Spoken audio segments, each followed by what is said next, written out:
Hello everyone. Today I'm going to talk about RV fridges, hoping that by sharing my story, this will save you from having to pay money to fix your own RV fridge. As you know, if you're watching this channel, you most likely have a trailer or an RV. So all of us use them all the time, and most of these RVs have absorption fridges that are either two-way or three-way. And most of them also use propane, and they can also cool on 120 volt or 12 volt. So these are called absorption fridges.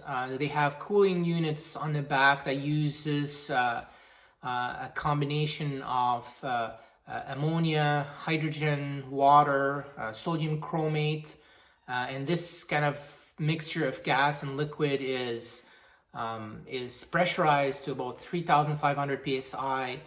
These fridges are very simple. Normally they don't have any moving parts except for maybe a fan that is put at the back to circulate the air. They normally work really good. I do have one in my sliding camper. It's a small unit. It's a Dometic RM2454. This one is a 4 cubic feet model.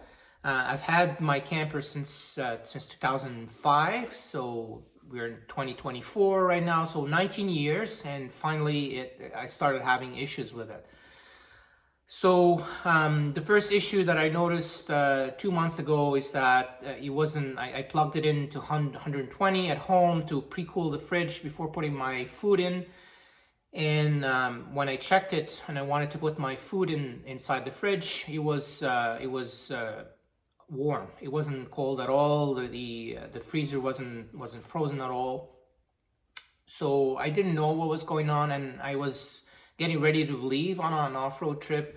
So I left anyway, and then talking to some of my friends off-roading, they told me you could start banging on the back of the fridge on the cooling coils using a piece of wood or a small hammer, just very gently, obviously, just to try to dislodge any crystallization of the chemical mixture in the back. So I turned off the fridge, let it all cool down in the back, and then I started tapping on it. So for the when running the fridge on propane, there's actually a very small propane light at the back. It's just a burner that emits a very small light. So these fridges are quite amazing because they don't use up a lot of energy to produce cool air or to cool the fridge down, and even to produce ice in the freezer. I noticed that my burner was running fine. I could see the blue flame, everything was running, it was turning on and off, all the controls are working, but it still wasn't cooling. So I ended up banging on the back of the fridge for probably an hour, and then all of a sudden it started working again. So it did work for that off-road trip that I was on. And then I figured maybe there was a crystallization, a blockage in some of the cooling coils in the back, and then it started working again. Came back home a month later, tried to go on an off-road trip again, exactly the same thing. No matter though how many times I banged on it, it still wasn't working. So this whole banging thing is just temporary fix. Based on I started doing research on this to try to understand what was going on, and from what I read is that essentially once crystallization starts happening, the fridge is pretty much done. Well, the cooling unit is pretty much done. Eventually the crystallization will just the blockage will move from one area to another area, because there's a series of large and then small apertures, tubes inside the cooling unit. So this is where the chemicals just propagate as they're heated up. So obviously the chemical mixture is heated up by either the flame or the heating element, and then it starts circulating through the fridge, and through an absorption process, this is how it cools the inside of the fridge. So I tried banging on it a lot, didn't work. I read in some places that you can take the fridge off, turn it upside down, leave it for 24 hours, turn it back, and then it could start working again. I tried that. I turned it upside down, I left it for 24 hours, I banged on the back of all the coils very gently every 2 hours for 24 hours, reinstalled it, tested it, still wasn't working. So I figured the fridge is completely done. You know, I mean, I wasn't totally upset. It did last me 19 years, but you know, the truth is, within these 19 years, I didn't use it constantly. Like I would probably use it for 2 weeks every year. So combined, you know, that's not a lot of usage time. So anyways, I started reading and researching some more, and I knew that RV fridges must run when the RV is actually level. The fridge has to be level itself within a degree or two. You know, and my thinking originally was that the fridge is just not going to run if it's off level.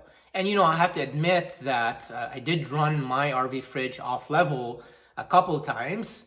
You know, I didn't think much of it. I figured just the cooling capacity is going to be less because it's off level, but this was very far from the truth. And I did read the manual for the Dometic fridge, and nowhere on it says that the fridge must be absolutely level in order for it to run. All that it says is if off level, the fridge is not going to cool as efficiently. So, but my understanding after doing a whole bunch of research online is that once the fridge is ran off level, the crystals, it's going to overheat in certain areas. So there's not going to be a uniform heat distribution within the cooling coils of the fridge. And once that happens, once there are areas that are much hotter than others, because the gas liquid mixture is then not circulating properly, crystals are going to form, because we're going to reach a certain threshold where the chemical mixture starts crystallizing. Once the crystals start forming, there's no going back. They will stay in the system and they will start circulating. So you might be able to run your fridge once or twice off level, and it will work after, but eventually you're decreasing the life expectancy of your fridge every time you run it off level. So the key point that I'm trying to pass in this video is that absorption RV fridges can run for a very long time if they are run level. So you just have to make sure that to run your RV fridge level. Otherwise, crystals are going to start forming, and eventually it's going to fail. So the moral of the story here is this is what you need to do. Just make sure to remember to keep them off level. I know I learned my lesson. And the truth is, RV fridges are incredibly expensive. Well, all propane fridges are. So I started looking for an RV for a cooling unit at first, and the cooling unit alone was almost $1,500 Canadian, about $1,000 US. A good quality one, and you know, I wasn't really happy with that. I looked for a whole Dometic fridge to replace, and it was even more expensive, about $2,500 to $3,000. That's about $2,000 US.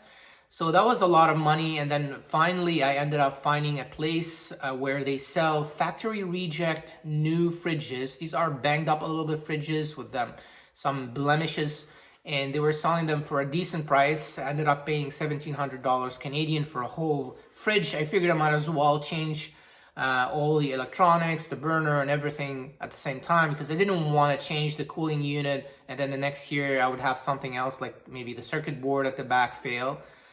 So this is what happened to me, and I figured I just need to share this so the people know not to do this kind of mistake in the future. All right, well, I hope you liked this video. Thank you for watching.